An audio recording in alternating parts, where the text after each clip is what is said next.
क्या आपको पता है कि अफगानिस्तान की नई संसद भवन का उद्घाटन प्रधानमंत्री मोदी ने दिसंबर 2015 में किया था। उसका निर्माण किसने किया? क्या आपको यह भी पता है कि अफगानिस्तान की संसद भवन का शिलान्यास किसने किया था? 2005 में मनमोहन सिंह ने प्रधानमंत्री थे। दरअसल कांग्रेस की मनमोहन सरकार ने अफगानिस्तान को अपने कार्यकाल में ढेर सारा गिफ्ट देने का फैसला किया। करोड़ों अरबों रुपए भेंट किए और साथ ही साथ 600 करोड़ रुपए में वहां की संसद बनाकर भेंट कर दिया। यानी भारत की कांग्रेस सरकार यहां के टैक्स पेयर्स के पैसे से 600 करोड़ रुपए खर्च करके अफगानिस्तान की संसद बना सकती है ताकि वहां का लोकतंत्र मजबूत हो सके। लेकिन भारत की संसद जो करीब 100 साल पुरानी है, जो अब खतरनाक स्थिति में पहुंच चुकी है, वो नहीं बनाई जा सकती है। यहां के लोगों के पैसे से नहीं बनाई जा सकती है। और अगर ऐसा हो गया तो कांग्रेस की नजर में ये मोदी महल कहलाएगा और लोकतंत्र भी खत्म हो जाएगा। मतलब आप समझ रहे हैं ना ये डबल स्टैंडर्ड। लेकिन मैं इस मामले में आगे बढ़ूं और कुछ खुलासे करूं, उससे पहले थोड़ी सी बातचीत करना जरूरी है। और सबसे पहले कांग्रेस से ही सवाल पूछते हैं। सुप्रिया जी से आजकल बड़ी चर्चा में रहती हैं, बयान भी देती हैं कांग्रेस की तरफ से। तो सुप्रिया जी ये बताइए कि इस समय दुनिया का सबसे महंगा महल कौन सा है? जरा आप बताइए ना। एक बंगला बने न्यारा एक बड़ा पुराना गाना है, मुझे लगता है मोदी जी का बड़ा पसंदीदा गाना है, क्योंकि अगर ऐसा नहीं होता तो वो क्यों ये अपना नया घर 13,500 करोड़ का बनाते। यानी 13,500 करोड़ रुपए का महल, मोदी महल। कहीं आपने आंकड़े गलत तो नहीं बता दिए? एक और प्रवक्ता से पूछे क्या? गौरव भाई आप बताइए, ये जो मोदी महल आप बता रहे हैं वो कितने करोड़ में बना है? हम ये पूछना चाहते हैं, ये जो 20,000 करोड़ रुपए का जो मोदी महल बनाना ज्यादा महत्वपूर्ण है कि लोगों के हाथ में डायरेक्ट कैश देना ज्यादा इम्पोर्टेंट? लो जी, एक 13,500 करोड़ और एक 20,000 करोड़, बड़ा घालमेल है। चलिए इनके मेन प्रवक्ता से पूछ लेते हैं, रणदीप सुरजेवाला जी से। बड़े खास हैं और मीडिया वालों के तो विशेष हैं। तो आप बताइए ना। आप नहीं बताएंगे, आप लिख करके देंगे, कोई बात नहीं। देखिए ये ट्वीट दे रहे हैं, कंफ्यूजन नहीं रहेगा। क्या लिख रहे हैं? आपदा जीवी जी, आपके पीएम निवास और 13,450 करोड़ के राजमहल, 13,450 करोड़ के राजमहल। मतलब यहां भी आंकड़ा बदल गया। अब झूठ की बुनियाद पर महल खड़ा करेंगे तो क्या होगा?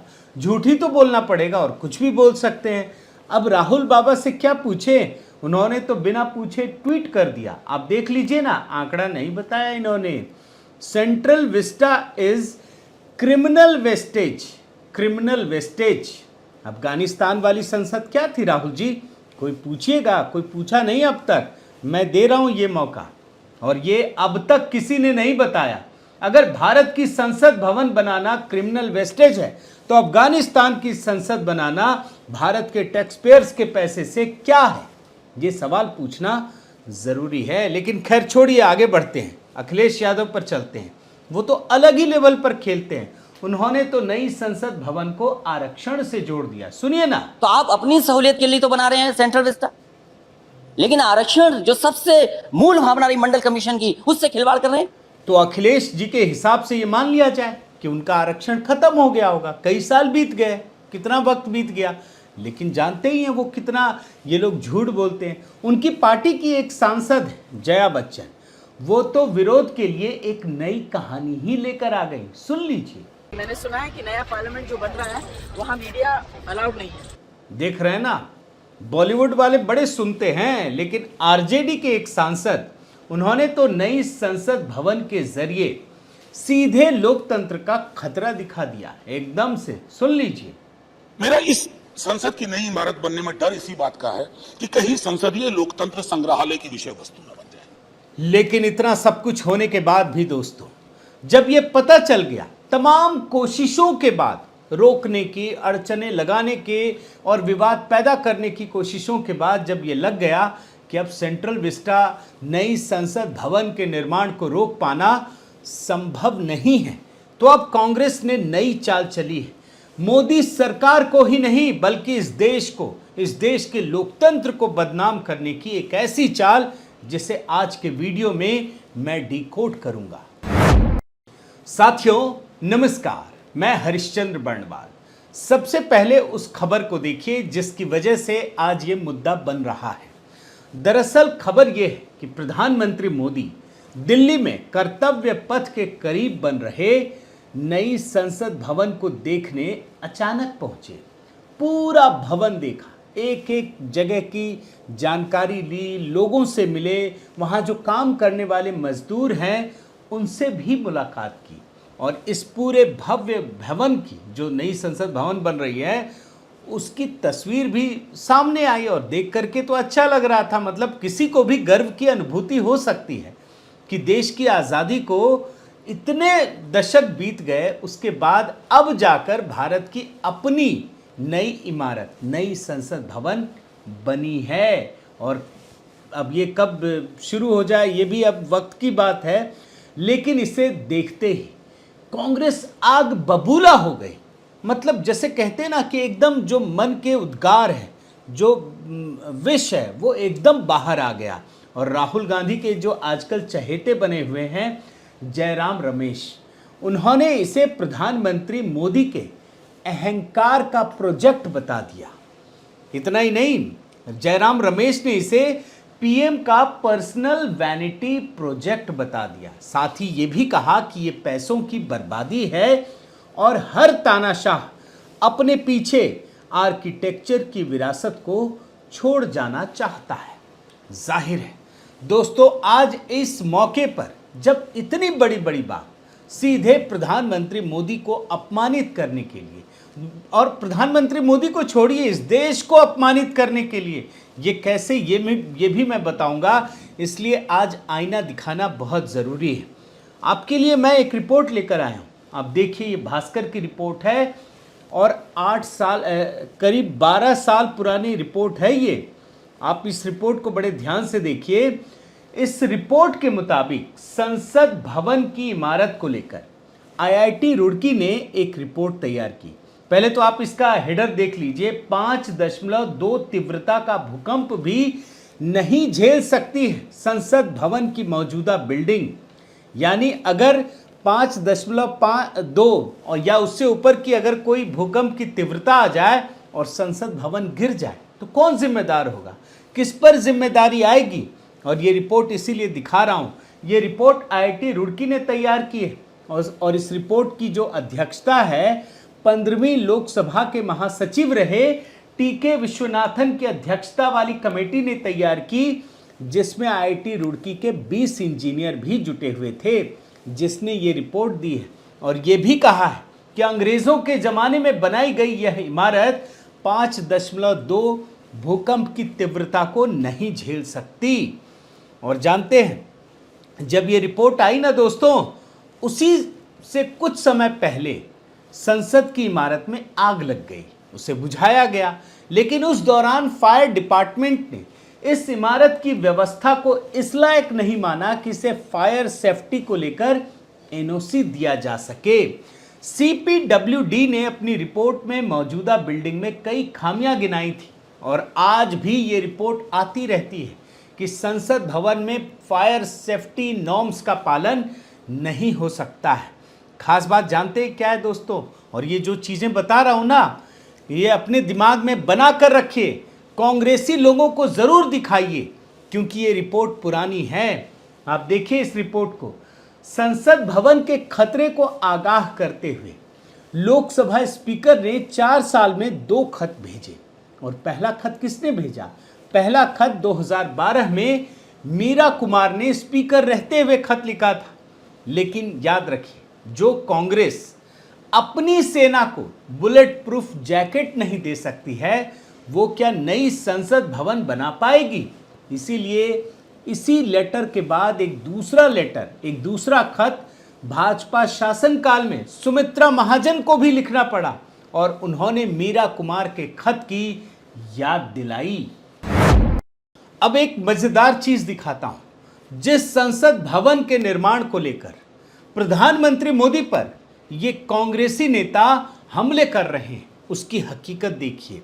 ये बहुत पुरानी रिपोर्ट है और इस रिपोर्ट के मुताबिक कांग्रेस शासनकाल में ही नए संसद भवन बनाने की तैयारी हो चुकी थी। देखिए 2012 की इस रिपोर्ट में क्या लिखा है। माना जा रहा है कि जल्द ही लोकसभा स्पीकर मीरा कुमार नए संसद भवन के लिए उच्चाधिकार प्राप्त समिति का गठन करेंगी। इसके बाद कमेटी ही इस दिशा में आगे काम करेगी। गौरतलब है कि 1927 में बनने के बाद से ही मौजूदा संसद भवन का इस्तेमाल हो रहा है। हाल में ही राज्यसभा में बदबू आने की घटना हुई थी। पता चला कि कई जगहों पर सुरक्षा व्यवस्था के कारण वेंटिलेशन के लिए बनी शाफ्ट और खिड़कियों को बंद कर दिया गया था। इसी रिपोर्ट में आगे लिखा है, आप देखिए, सिविल इंजीनियरों का मानना है कि संसद भवन जैसी इमारतों की उम्र 60 से 70 साल होती है। बड़े ध्यान से सुन लीजिए, ये सिविल इंजीनियरों का मानना है कि संसद भवन जैसी इमारतों की उम्र 60 से 70 साल होती है, लेकिन अब भारतीय संसद भवन अपनी उम्र के 85वें साल में है और ये रिपोर्ट भी करीब 12 साल पुरानी है। यानी इस समय संसद भवन की इमारत किस खतरनाक स्थिति में है, ये अंदाज़ा लगाना मुश्किल नहीं है दोस्तों।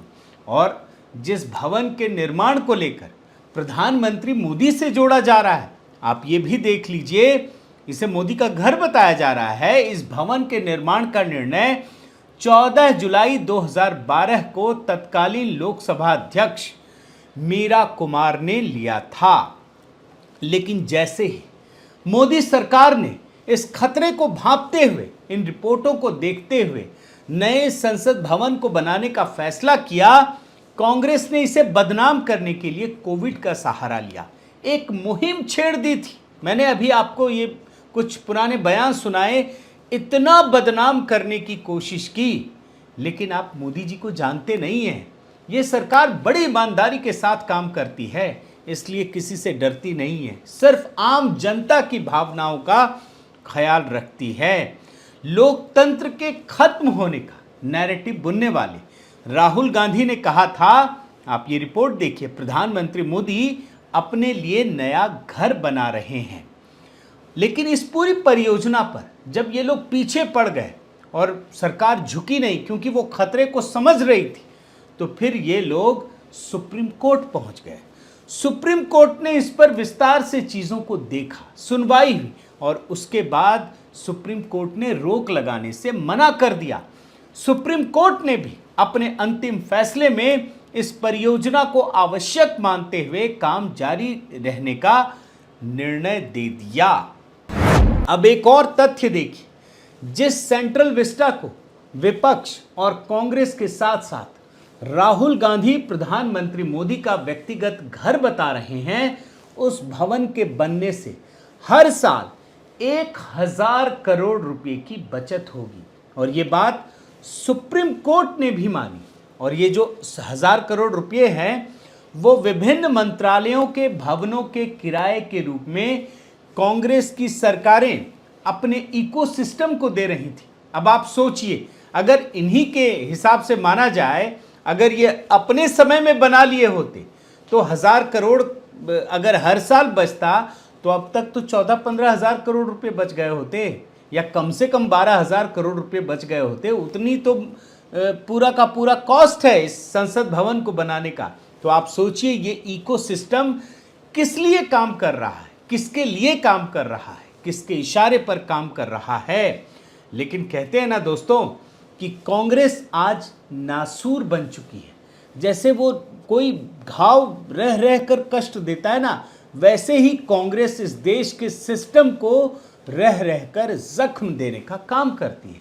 जब सारे तरीके खत्म हो गए, सुप्रीम कोर्ट से भी रुकवा नहीं पाए, तो बीच बीच में झूठ और विवाद पैदा करने का प्रयास किया। अब देखिए, सेंट्रल विस्टा के निर्माण के दौरान जब प्रधानमंत्री संसद भवन के गुंबद पर अशोक स्तंभ का अनावरण किया, तो ये विवाद पैदा करने की कोशिश की कि सरकार ने शेरों के चरित्र और प्रकृति को बदल दिया है। हालांकि वो भी झूठ साबित हुआ।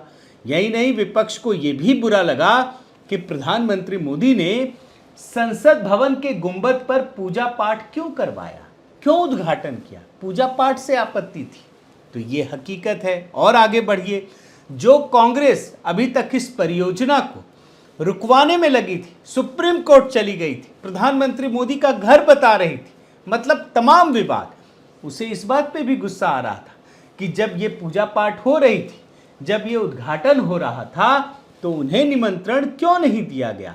आप देख लीजिए, फिर आपको सारी बातें एक एक करके समझ में आ जाएंगी। वैसे सही मायने में दोस्तों, अगर एक बात कहूं तो कांग्रेस और ये विपक्षी पार्टियां जो कर रही हैं, वो नई संसद भवन का विरोध कर रही हैं, ऐसा नहीं है। वो भारत के उस बढ़ते प्रभुत्व का विरोध कर रही हैं, सनातन संस्कृति के बढ़ते हुए प्रभुत्व का विरोध कर रही हैं, जो प्रधानमंत्री मोदी के नेतृत्व में पूरी दुनिया देख रही है।